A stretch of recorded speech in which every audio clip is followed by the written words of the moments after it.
مرسی T V, پیغام رحمت۔ قرآن کریم جو لوگ پڑھتے ہیں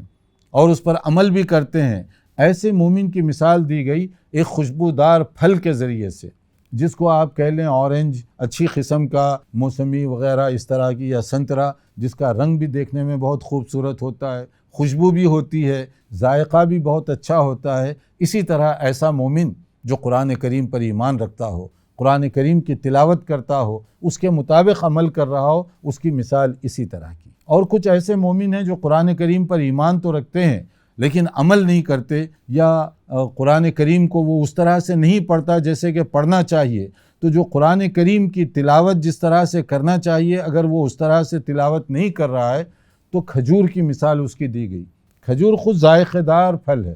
لذیذ پھل ہے، مگر خوشبو وغیرہ نہیں ہے، تو یہ دوسرے درجے کا ہوا۔ یعنی قرآن کریم پر ایمان تو ہے اس کا، تلاوت نہیں کر رہا ہے، تو گویا کھجور تو رکھا ہوا ہے، کھجور خود ذائقہ دار ہے، مگر پڑھیں گے تو خوشبو آئے گی، تو وہ پڑھ نہیں رہا ہے۔ اس کے مقابلے میں کچھ اور جو مثالیں دی گئی منافق کی، ایک منافق ہے جو قرآن پڑھ رہا ہے، منافق ہے قرآن پڑھ رہا ہے، تو اس کی مثال دی گئی ایک ایسے پودے کی، ریحانہ، ایک ایسا پودا، ایک ایسا درخت جو بہت خوشبودار ہوتا ہے، ہوا چلتی ہے تو علاقہ معطر ہو جاتا ہے، مگر وہ منہ میں رکھیے ذائقہ اس کا انتہائی تلخ ہوتا ہے، بدمزہ قسم کا۔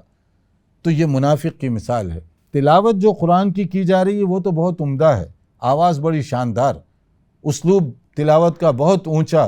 مگر وہ اسی پودے کی طرح ہے جس کی خوشبو تو اچھی ہے لیکن زبان پر رکھیے تو کڑوا اور بدمزہ، کیونکہ منافق جس کے دل اور دماغ میں ایمان نہیں ہوتا، نہ وہ عمل کرنے کے لیے تلاوت کر رہا ہے، آواز اچھی ہے، بس آواز کا جادو جگایا جا رہا ہے اور لوگ گرویدہ ہیں اس کی آواز پر، مگر وہ خود عمل کرنے کے لیے تیار نہیں۔ یہ جو الفاظ ہیں اس پر غور کیجئے کہ نبی صلی اللہ علیہ وسلم نے کس کس طرح کے قاریوں کا تذکرہ کیا۔ خوب قرات کی تعریف ہو رہی ہے لیکن عملی زندگی دور دور تک قرآن سے میل نہیں کھاتی، ٹچ نہیں کھاتی۔ اور اسی طرح ایک اور جو مثال بتائی گئی ایسے منافق کی، منافق بھی ہے تلاوت بھی نہیں کر رہا ہے، تو اس کی مثال دی گئی ایسے پھل سے جو انتہائی بدبودار، متعفن اور زیادہ زہریلا قسم کا ہے، جس کو بعض جگہوں پر اندرائن کا پھل بھی کہا جاتا ہے، یعنی اور اسی طرح مختلف نام اس کے ہیں علاقوں کے اعتبار سے۔ یعنی پھلوں میں بھی کچھ ایسے ہوتے ہیں نا کہ جو دیکھنے میں رنگ کے اعتبار سے تو اچھے لگتے ہیں، لیکن کچھ پھل ایسے ہیں جو دیکھنے میں بھی برے لگتے ہیں منظر کے اعتبار سے، اور اس کے اندر جو بدبو ہوتی ہے، اور اسی طرح سے مزہ تو اس کا کوئی زبان پہ رکھ ہی نہیں سکتا۔ تو ایسا منافق کی مثال دی گئی جو نہ قرآن کو پڑھتا ہے نہ قرآن پر عمل کرتا ہے، تو یہ ساری کی ساری برائیاں اس کے اندر جمع ہو گئیں۔ تو یہ جو مثال حدیث میں دی گئی، اس کو سامنے رکھتے ہوئے ہمیں ارد گرد کا بھی ذرا جائزہ لینا چاہیے